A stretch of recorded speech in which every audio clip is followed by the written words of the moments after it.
Então vamos lá, meus amigos. Boa tarde a todos, sejam todos bem-vindos.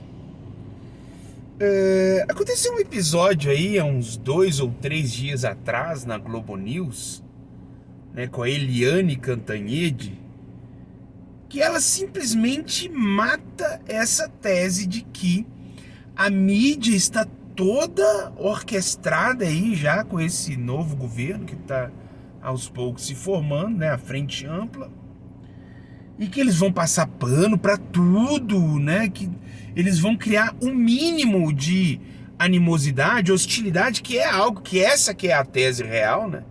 A mídia é naturalmente hostil com política e políticos. Eles vão criticar tudo, absolutamente tudo, com a diferença de que a forma como os políticos tradicionais lidam com essas críticas é algo completamente diferente da forma como o bolsonarismo lidava com essas questões. Então, aconteceu ontem, cara, uma crítica que a Eliane Cantanhede fez contra a Janja, né, a esposa do Lula. Uma crítica, assim, cara, que é inconcebível para alguém que tá alinhado, que tá orquestrado, né, que vão passar pano. Foi uma crítica que ela até poderia ser válida se fosse feita por alguém da oposição, né? A oposição faria esse tipo de crítica à Janja que encaixaria direitinho, mas não, uai. A Globo não tá alinhada com o PT, a Globo não é petista, o Bonner não vai ganhar lá a cadeira no Ministério das Comunicações, na SECOM, no que quer que seja, né? Que o Bolsonaro até acusou ele disso, né? Mas a Eliane Cantanhede, do nada, ela simplesmente chegou e falou que a Janja está tomando um protagonismo desnecessário.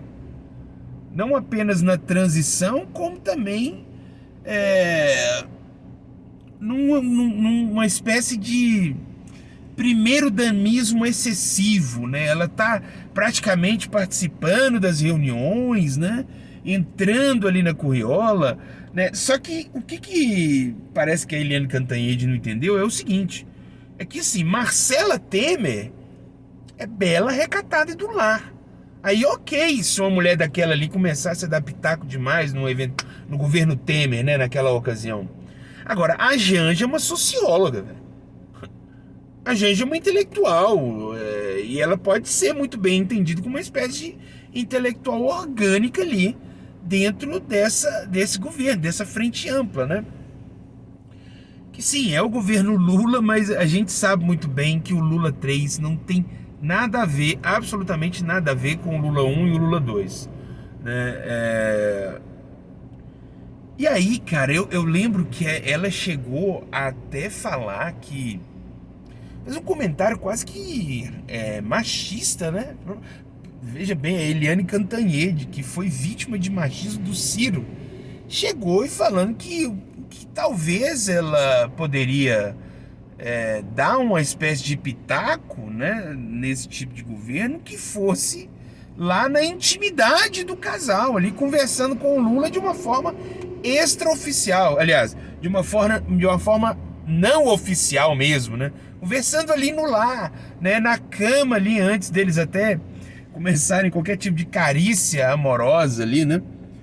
Um comentário extremamente machista, desconsiderando, assim, de uma forma grotesca, que a Janja, ela pode dar contribuições, pelo fato dela ser uma intelectual, pelo fato dela ser uma socióloga, pelo fato de que o Brasil está vivendo uma polarização absurda e doentia, e que talvez uma comissão formada por sociólogos seria, né, um núcleo ali para eles estudarem a fundo o que está acontecendo e a partir disso aí tentar, né, criar estratégias, soluções, porque de fato eu particularmente eu até às vezes acho que outras questões relacionadas ao governo que em situações normais teria uma importância, uma prioridade, eu acho que em virtude dessa névoa bolsonarista, a extrema direita que se formou,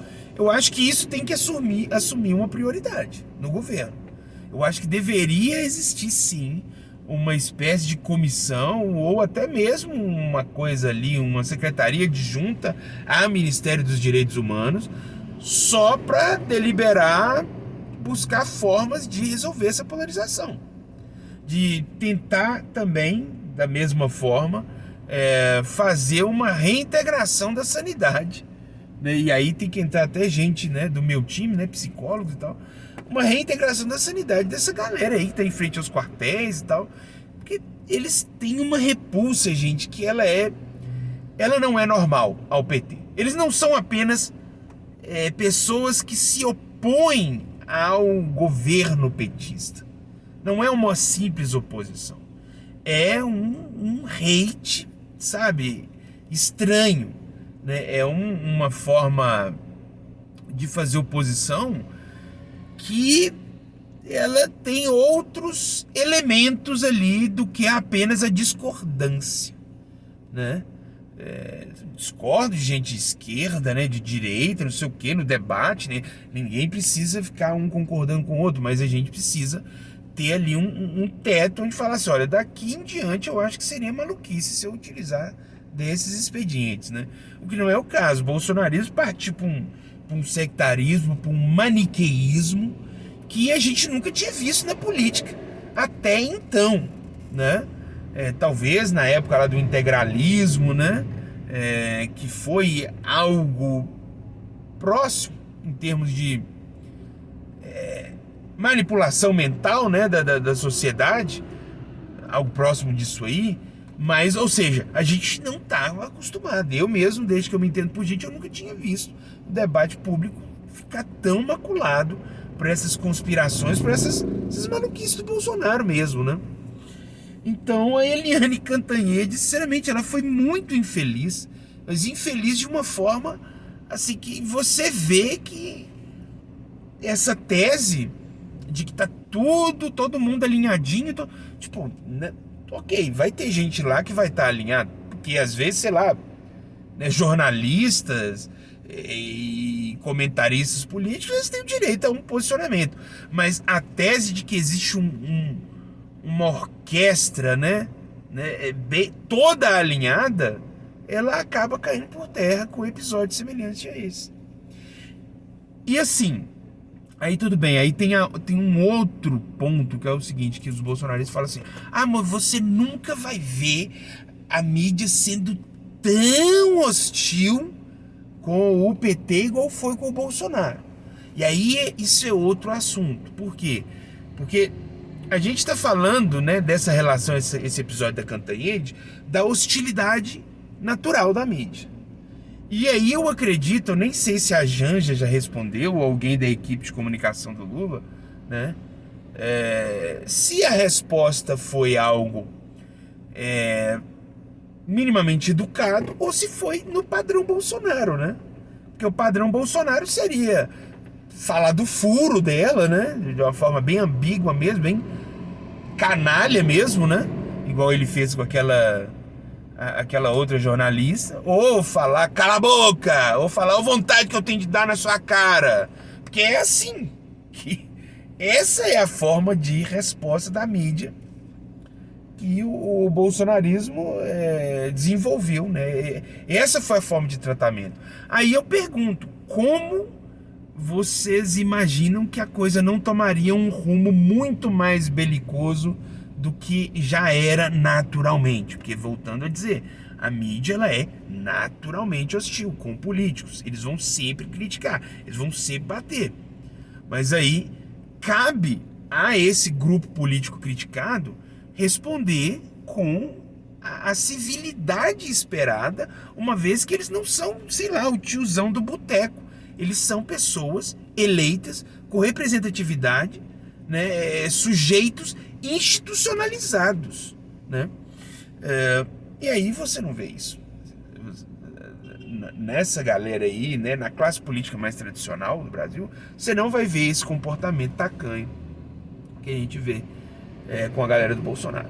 Então tá aí para quem imaginava que existia toda uma orquestra, né? Não, eles estão ali, eles são livres, eles raciocinam com a devida liberdade, mas sempre tendo um tom mais ofensivo, mais crítico com qualquer governo, né? Qualquer governo, né? Beleza? Então é isso, ficamos por aqui e até daqui a pouco.